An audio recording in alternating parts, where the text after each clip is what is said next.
Good day mga kabayan, another bank foreclosed property, another day. Nandito ako ngayon sa Antipolo City para mag-house tour sa inyo ng isang bank foreclosed. Itong sa harapan ko po ay single detached. Ito po ay located sa Village East Homes dito sa may Antipolo City. Kung kayo po ay familiar sa location at kung kayo po ay nakakaintindi sa lugar at sa mga naghahanap ng house and lot dito sa Antipolo City, ito na po ang hinihintay ninyo. Bank foreclose, below market value. Bidding ito on Monday. Ang starting bid price natin is 4,916,000 pesos lang. Below market po ito. Ang lot area natin dito is 204 square meter. And the floor area of 173 square meter. 4 bedroom, 3 toilet and bath, 2 car garage. Ayan po, may fence and gate na tayo. Kasyang-kasya dyan yung dalawang sasakyan. Isa dito, isa dito. At ang kagandahan sa bahay na to, meron na pong private school dito malapit. Ayan po, oh. Walking distance lang. Meron ng private school dito. Kaya kung may anak kayong nag-aaral, perfect sa kanila to. Pasukin agad natin yung unit, no? So, ang property line natin ay magsisimula dyan. Hanggang dito po.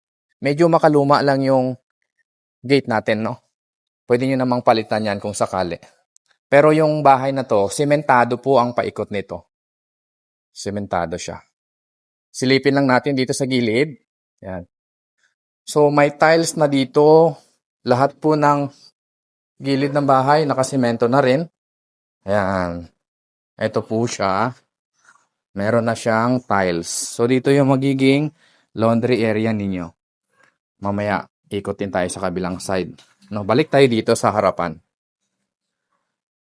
Ayan, dito naman tayo sa harapan. Ipakita ko lang po dito sa may garahe, meron kayong storage area dito. Diyan, lagyan nyo na lang ng hagdanan dyan kasi ginawang ng may-ari, nilagyan niya ng storage area na yun. So ito yung magiging lanay mo, naka-tiles na siya. Disclaimer lang po, may aayusan kayo dito sa bahay, no? Since bank foreclose ito, need natin ng repair and repaint. Yan. So ito yung isang carport. Cemented na siya with tiles. Ganon din doon. Walang tiles doon pero dito po may tiles. Yan.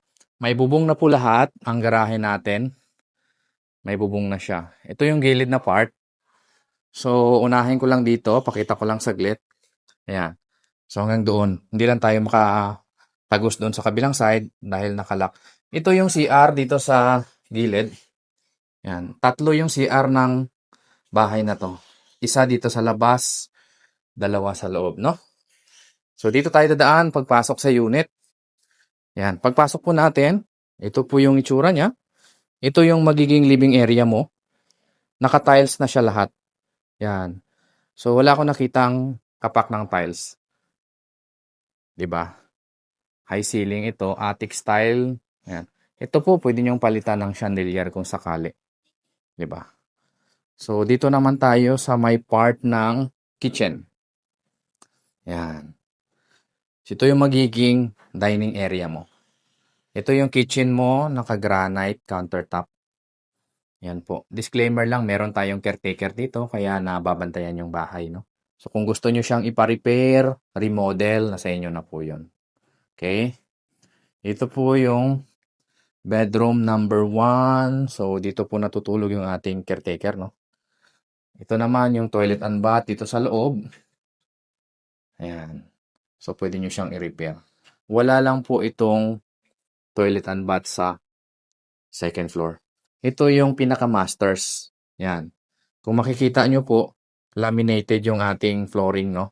Medyo malaki yung masters. Kung may elderly kayong kasama sa bahay, good sa kanila to kasi hindi na nila kailangan umakyat sa taas. So, repaint po ito. Yan. Repaint siya. May sariling toilet and bath. Yung kwarto na to. Ito yung itsura niya. May sink. At ito yung toilet and bath. Kung gusto nyo yung pagandahin pa ito, nasa inyo naman yon pag nabili nyo yung property na to. Starting bid price natin dito, 4,916,000 pesos lang. Mura na to sa kanyang location, no? Ang Village East homes dito sa Antipolo City. Around 18 minutes lang papuntang Pasig, no? Kapitbahay lang natin yung Pasig. Pag sa BGC naman, nasa 20 minutes lang yung biyahe kung meron kayong sariling sasakyan. Akitin natin yung second floor, yung hagdanan natin, kahoy siya. Solid po siya na kahoy. Yan. So, kung gusto niyo siyang palitan, i-repair, nasa inyo na po yun pag nabili nyo yung property na to. Mura na to sa kanyang presyo. 204 square meter ang lote mo. So, ito yung bedroom number 3 dito sa taas. Dalawa doon sa baba, dalawa din dito sa taas. Yan, single bed lang yung kasya dyan. Tignan nyo yung mga ceiling, maayos po. Diba? Ito naman yung bedroom number 2 dito sa taas. Pang-apat na ito. Bali, pangalawa sa taas, dalawa sa baba. Malaki po ito. Attic style po siya. May cabinet na rin, pero kung gusto nyo repair or palitan na sa inyo na yon, dito yung magiging closet nyo sa area na yan. Diba? So, ito po ay bidding on Monday. 10% down payment lang. 90% pwede nating i-bank loan.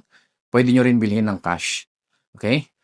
Bank Foreclose, Village East Homes, Antipolo City. Malapit lang sa BGC at saka sa Pasig. Kontakin nyo lang po ako para matulungan ko kayo dito.